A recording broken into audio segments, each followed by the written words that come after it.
നല്ല എളുപ്പത്തിൽ ഒരു 5 മിനിറ്റിലൊക്കെ നമുക്ക് തയ്യാറാക്കിയെടുക്കാവുന്ന വളരെ സിമ്പിളായിട്ടുള്ള ഒരു ചായക്കടിയുടെ റെസിപ്പിയാണ്. അപ്പോൾ ഇന്നത്തെ റെസിപ്പി നിങ്ങൾക്ക് ഇഷ്ടപ്പെടുവാണെങ്കിൽ ലൈക്ക് ചെയ്യാനും ചാനൽ ആരെങ്കിലും പുതിയതായി കാണുവാണെങ്കിൽ സബ്സ്ക്രൈബ് ചെയ്യാനും മറക്കല്ലേ. എങ്ങനെയാണ് ഉണ്ടാക്കിയെടുക്കുന്നത് എന്നുള്ളത് നോക്കാം.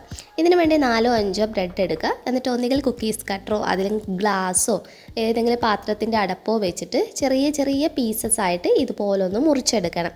അപ്പോൾ ഞാനിവിടെ കുക്കീസ് കട്ടറാണ് ഉപയോഗിച്ചിട്ടുള്ളത്. നിങ്ങളുടെ കയ്യിലുള്ളത് വെച്ച് നിങ്ങൾക്ക് മുറിച്ചെടുക്കാവുന്നതാണ്. മുഴുവൻ മുറിച്ചെടുത്തതിന് ശേഷം ബാക്കി വരുന്ന ബ്രെഡിൻ്റെ പീസസ് നമ്മൾ മിക്സിയിലിട്ടിട്ടൊന്ന് പൊടിച്ചെടുക്കണം. അപ്പോൾ ഇത് നല്ലതുപോലെ പൊടിച്ചെടുത്തിട്ടുണ്ട്. ഇത് നമുക്ക് അങ്ങ് മാറ്റി വെക്കാം. അടുത്തതായിട്ട് ഒരു പാൻ വെച്ച് അതൊന്ന് ചൂടായി വരുമ്പോൾ ഇതിലോട്ട് 1 ടേബിൾ സ്പൂൺ തുടങ്ങി 1.5 ടേബിൾ സ്പൂണോളം ബട്ടറാണ് ഇട്ട് കൊടുത്തിട്ടുള്ളത്. ഞാനിവിടെ സാൾട്ടഡ് ബട്ടറാണ് കേട്ടോ ചേർത്തിട്ടുള്ളത്.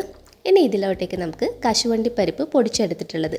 കശുവണ്ടി പരിപ്പ് തന്നെ വേണമെന്നില്ല, നിങ്ങൾക്ക് ഇഷ്ടമുള്ള നട്ട്സ് അല്ലെങ്കിൽ നിങ്ങളുടെ കയ്യിലുള്ള ഏതെങ്കിലും മിക്സഡ് ആയിട്ട് നട്ട്സ് ചേർത്ത് കൊടുക്കാവുന്നതാണ്. ഇനി ഇതിലോട്ടേക്ക് നമുക്ക് 4 ടേബിൾ സ്പൂൺ അളവിൽ തേങ്ങ ചിരകിയതാണ് ആവശ്യമായിട്ടുള്ളത്.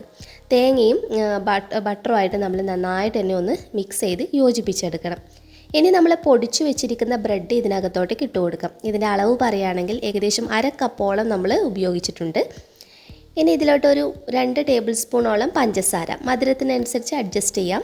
ഇനി നമ്മൾ പിസ്ത എസൻസ് ആണ് ഉപയോഗിക്കുന്നത്.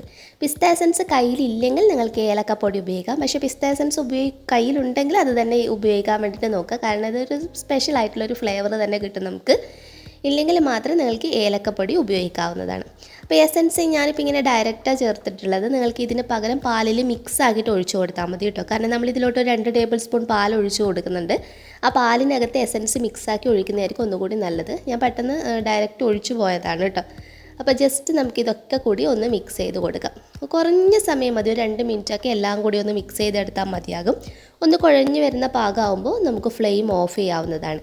ഇനി ഒരു പാത്രത്തിനകത്തോട്ടേക്ക് ഇട്ട് കൊടുക്കാം. അപ്പോൾ നിങ്ങൾ റോൾ ചെയ്യുന്ന സമയത്ത് നന്നായിട്ട് നമുക്കിങ്ങനെ ഒന്ന് റോൾ ചെയ്തെടുക്കാൻ പറ്റുന്ന പാകത്തിലൊരു നനവ് അതിന് വേണം. അപ്പോൾ അതിനനുസരിച്ചിട്ട് വേണം പാലൊഴിച്ച് കൊടുക്കാൻ വേണ്ടിയിട്ട്. ഈ ഒരു ഫില്ലിങ് കഴിക്കാൻ നല്ല ടേസ്റ്റാണ് കേട്ടോ. പിന്നെ നമുക്ക് നല്ല സിമ്പിളായിട്ട് ബ്രെഡൊക്കെ ഉണ്ടെങ്കിൽ ഉണ്ടാക്കിയെടുക്കുകയും ചെയ്യാം. കൈ വെച്ചിട്ട് ഇതുപോലെ പ്രസ് ചെയ്തിട്ട് ഇതുപോലെ നമ്മളൊന്ന് പരത്തി കൊടുത്താൽ മതി. അപ്പോൾ ആ ഒരു ഷേപ്പിൽ, അതായത് നമ്മൾ മുറിച്ചെടുത്ത ബ്രെഡിൻ്റെ ആ ഒരു സൈസിൽ ഇതുപോലെ റോൾ ചെയ്തെടുക്കുക. അപ്പോൾ ബ്രെഡ് നമ്മൾ ചൂടാക്കുകയൊന്നും ചെയ്തിട്ടില്ല, ഡയറക്റ്റ് ഇതുപോലെ വെച്ച് കൊടുക്കുന്നത് മാത്രമേ ഉള്ളൂ. നിങ്ങൾക്ക് വേണമെങ്കിൽ ബ്രെഡും ഇതുപോലെ ബട്ടറിനകത്ത് ഒന്ന് ഫ്രൈ ചെയ്തെടുത്തിട്ട് ഇതുപോലെ നമ്മൾ ഫില്ലിങ്സ് വെച്ച് കൊടുക്കാം. അത് നിങ്ങളുടെ ഇഷ്ടത്തിനനുസരിച്ച് ചെയ്തെടുക്കാവുന്നതാണ് കേട്ടോ. അപ്പോൾ എല്ലാവരും ട്രൈ ചെയ്ത് നോക്കി ഫീഡ്ബാക്ക് അറിയിക്കാൻ മറക്കരുത്. നെക്സ്റ്റ് വീഡിയോയിൽ വീണ്ടും കാണാം. അതുവരെ ടേക്ക് കെയർ, ബൈ ബൈ.